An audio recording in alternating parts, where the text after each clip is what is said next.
SIR কি, এটা নিয়ে আজকে আমাদের আলোচনা। এসআইআর এর বাংলা নাম হলো ভোটার ভেরিফিকেশন। বর্তমান ভারতবর্ষের বিভিন্ন রাজ্যে এটা চলছে এবং পশ্চিমবাংলায় এটা আসতে চলেছে। তো 40টা সাইট থেকে আমরা যেটা পেয়েছি এই এসআইআর সম্পর্কে, সেটা আমি আপনাদের সামনে তুলে ধরব। ভোটার ভেরিফিকেশন বলতে মূলত ভোটার তালিকায় আপনার নাম, ঠিকানা, জন্ম তারিখ এবং অন্যান্য তথ্য সঠিক আছে কিনা তা যাচাই করাকে বোঝানো হয়। সহজ কথায় এটা হলো আপনার ভোটার কার্ড এবং ভোটার তালিকায় থাকা আপনার তথ্যের মিল আছে কিনা তা পরীক্ষা করা। ভোটার ভেরিফিকেশন করার মূল উদ্দেশ্য হলো ভোটার তালিকা থেকে ভুয়ো বা অপ্রয়োজনীয় নাম বাদ দেওয়া এবং তালিকাটিকে আরও সঠিক ও ত্রুটিযুক্ত করা।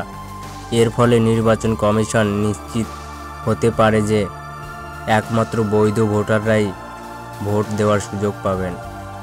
যেরকম হতে পারে যারা মারা গেছেন তাদের নাম বাদ দেওয়া, যারা বাসস্থান পরিবর্তন করেছেন তাদের নাম নতুন ঠিকানায় অন্তর্ভুক্ত করা, ভোটার তালিকায় থাকা তথ্য যেমন নাম, ঠিকানা, জন্ম তারিখ ইত্যাদি ভুল থাকলে তা সংশোধন করা, একই ব্যক্তির নাম একাধিক জায়গায় থাকলে তা বাদ দেওয়া।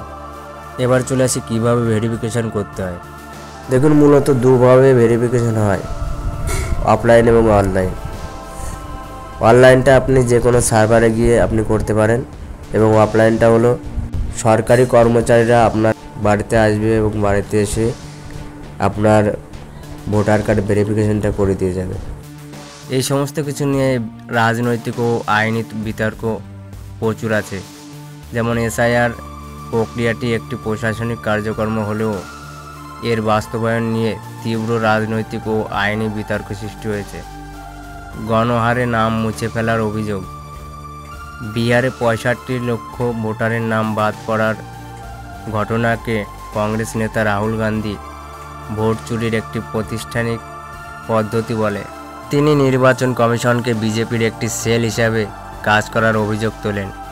তৃণমূল কংগ্রেসও একই ধরনের অভিযোগ করে, যেখানে বিজেপি নেতা শুভেন্দু অধিকারী এই প্রক্রিয়াকে ভোটার তালিকা পরিষ্কার করার জন্য প্রয়োজনীয় বলে দাবি করেন এবং অবৈধ, অভিবাসী ও মৃত ভোটারদের নাম থাকার অভিযোগ তোলেন। নির্বাচন কমিশনের একটি নতুন নির্দেশিকা অনুযায়ী 2003 সালের পর ভোটার তালিকায় অন্তর্ভুক্ত হওয়া ব্যক্তিদের নাগরিকত্ব প্রমাণের জন্য তাদের জন্মস্থান বা জন্ম তারিখের ডকুমেন্টারি প্রমাণ জমা দিতে বলা হয়। ভোটার ভেরিফিকেশনে এখন আধার কার্ডকেও মান্য দেওয়া হচ্ছে। সুপ্রিম কোর্ট এমনটাই রায় দিয়েছে। ভিডিওটি যদি ভালো লেগে থাকে তাহলে লাইক, কমেন্ট, শেয়ার এবং সাবস্ক্রাইব করতে ভুলবেন না। দেখা হচ্ছে নেক্সট ভিডিও।